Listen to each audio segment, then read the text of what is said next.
Larry, do you want us to get you something to do with your hands up here? No, I don't have anything to play. Richie's got the keys. Tim's got the guitar. We need a Got a tambourine? Tambourine for you. Yeah. That's what we need. There we go. Yeah. With cowbell. There you go. Welcome to town, fellas. It's good to see you guys. Is this not amazing or what? It's incredible. I got to go back just a little bit, a short story. So Jake and I got a chance to go to the CMAs earlier in November, and we were at a private show that they do, through the whole town. There's all these different things, and we went to this big show with one of the record labels, and they said, here's who's coming tonight. It was Dustin Lynch, Lainey Wilson, Jelly Roll, and Jason Aldean, I think it was. Yep. It was Jason. And then Jake and I are sitting in the back of the room. We're like watching the show. We're catching up with old friends, and I go, Jake, there's Richie McDonald, and there's Tim Rushlow, and there's Larry Stewart. And he's like, what? I'm like, yeah. I was freaking out. We were freaking out, literally, like, totally. We saw Tim come up on stage first, and we were like, oh, Tim's got a new band. That's awesome. Yeah. And then these two were going to, oh, what is this? Yeah. We got so excited about it. It's a super group. So Jake and I were like, we're on a mission. We got to get these guys to the lounge. And sure enough, it happened. It's magic. Magic. It was awesome. Tim and I actually ran upstairs with each other, and we're like hugging it out. We hadn't seen each other in so many years, so it was amazing. I want to know a really quick question. Which one of you made the phone call to say, okay, guys, it's time. Let's all three of us get together and do this? Okay, so it came from Richie. That's awesome. Yeah, it's just years ago when I left Lone Star the first time, I was just kind of looking for something to do, and Larry and I were doing a show down in Baton Rouge, and I said, hey, I have this idea called the Frontmen. It'd just be three lead singers from three big bands. Right. And this is Randy Owen did 2 shows, and then he wanted to stay home and take care of his cows, as he should. Right, yeah. But we're glad he did, because Tim Rushlow, can't think of a better fit. Man, it was awesome. The three of you between the bands, in the 90s, you guys were the kings. It was incredible to see you guys like that. That was awesome. It made me think of the Roots and Boots tour with Colin Ray, Sammy Kershaw, and who else was it? Aaron Tippin. Yeah, it was Aaron Tippin. Aaron Tippin. Yeah, there it was. Pleased to meet you. Aaron Tippin. That's my Aaron Tippin impression. I always figured this band kind of came together, and I assume this is probably right, that you guys formed this so you guys could get together and bitch and moan about lead singer problems without these other guys. Go ahead, right? Tim. Take that one. Absolutely. We are proud members of the Lead Singer Protection Program. Yeah. The LSPP, and we have snipers at all times. Yeah. Bodyguards. Yeah. It's like federal marshals. They're here in the building. No one knows who they are. You guys can't see it. There's a dog fence that runs right through here. So none of the... We can't let the bass players get near us. That's why he's hidden in the back. That is so funny. I love that. There's a lot of history in this room. How long did you guys ever tour before together as bands? Because Larry, for Restless Heart, for a lot of times you guys were the major act, and then you had opening bands. Same for Tim and Richie.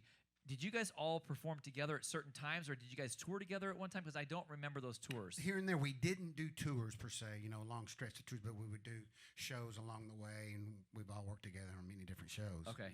In our respective bands, but and then like Diamond Rio and right. some other bands that at the party. We just do one-offs and go do truck stops. Right. No, I'm just kidding. Well, no, that's cool. That was a fun party. It was huge. Awesome. It was awesome. And then from there it turned into, after I got invited to the party, we were having fun just doing corporate events and a show here and there, because they both were still singing in their bands. Then I had the opportunity to go overseas to play for the Navy for entertainment. USO. Navy Entertainment, USO, all that. And so I was like, dude, y'all want to go? So we all went. And that turned into about 6 or 7 of those annually every January when their bands weren't working, and we would go play for the troops overseas. And we loved it. But that was when we started to realize, we don't suck. This is kind of cool. We should do something. There's a comment. It's weird. Lead singers normally don't play well with others. We actually get along great, and although we're vastly different singers, we somehow have a common thread between our past hits and just our vocal timbre, that it just sort of fits. And so that was what the start of it. And then, of course, COVID hit. And then after that, that was when we sat down and went, maybe we should, see what people think about this at home. Yeah, so definitely. So we went and scrounged up some band guys. Some band guys. They're actually they're Secret Servicemen, so there you just go. Be careful. Yeah, that's funny. No rushing the stage, you guys. You don't want to be doing that. I have to share something funny, and there's no TV down here. I didn't want to pull the big screen down, but Tim and I go back to 1994 when I was working with Dick Clark at the ACMs and a buddy of mine named Sean Parr. And in 94, this is the one thing that Tim and I had in common. I'll show them this picture. We both had hair. You guys can, if in you the guys back, can you can see it up on the TVs. The if you TVs crane in your the neck back from the back front. there. Bro, that is some hair. I'm Danny Dwyer down there in the bottom middle. Tim is up It's here to all the hair. right, and then this is me with curls. So people are like, Danny, you did have hair. I did have hair back in the day. I had hockey hair. It's like little Nexus. I know. Sorry. Sorry.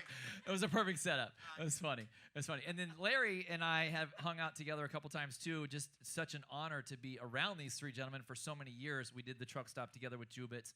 That was incredible. And then Jake has always been the biggest Lone Star fan forever. And we were talking about like the show at Chinook Winds, and he's like, I think that's the one venue that Richie's probably been to the most in the country, probably. So it was incredible. Richie's played some casinos in this Yeah, state. it was for sure. back in the day, it was an annual event. So It was We're- always a We're so song. glad to have you. And like we were talking a little bit about back in the day, and you guys crossing paths with your bands. Is there experiences that you just had with your bands that like the new guys coming up don't get to have? Is there something that like you feel like they're missing out on just because the world has changed so much different? I don't know. I think today's country artists have that, but there was just a lot of camaraderie. You know, starting out, it wasn't like this. These guys are over here and those guys are over there. You know, Yeah. it's really literally, you know, kind of a boys' club out on the road because we don't get to see each other when we're in town. That was the So thing. we have to get out on the road so we can see all of our musician buddies. well, you know Yeah. what else they'll never experience is a smoky bar that you could cut the smoke with a butter knife. Yeah. Which also goes with no social media. We didn't have YouTube yet. We had nothing. So Yeah. the only way we could build a fan base was to go on the road, play those smoky bars, and just hit the country. And we would crisscross each other and stop Yeah. at a hotel. Let's have a beer. Yeah, and yeah, you hang yeah. out and get to know people on a whole other level. And of course, that's not dissing what's going on today because social media makes everything accessible. Sure. But we didn't have that then. So No. it was just about, you know, you're playing 275 shows a year, and it's just throttled down. So it was a whole And no different- proof of anything back then. Yes, thank That's God. the best No part. phones with cameras? Is that what you're saying? What are you Yes, trying yeah. to say? What, We have pictures. Does anybody remember the KUPL campouts back in the day? We've talked about them time or two. Tim was one of the bands that Tim was the only band that ever came back twice and paid for themselves to come to the campout. Because of the duck fart game and the yucca gang. They were like crazy insane. pretty insane. Yeah, it was This is back when weed was illegal, you guys. we don't have pictures of that, that's for sure.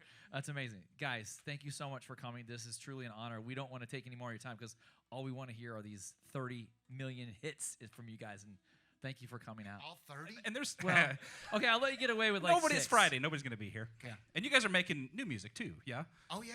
See, we got new Promote it. music coming. We've got an EP out now. So, Frontmen Live.